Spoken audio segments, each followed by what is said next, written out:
لو في حد واحد بس سمعني وتغير يبقى كفاية.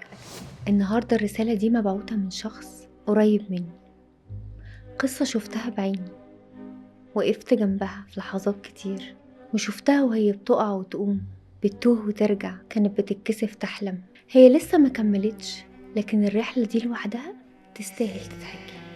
القصة بدأت بحلم صغير، رسالة كانت بتظهر في كل موقف عشان تفكر الناس، عشان كل تجربة تمر بيها تبقى صوت لحد غيرها. ربنا كان دايما بيسخر لها أدوات، ناس وفرص ومواقف، وكانت دايما تقول لو في حد واحد بس سمعني وتغير يبقى كفاية. بس الطريق ما كانش سهل، كان في ناس بتشوف فيها نور، وناس تقول لها احنا مصدقينك كملي. كان في ناس تانية بتضحك وتحبط وتقلل منها وتقول لها هو انت يعني هتغيري الكون؟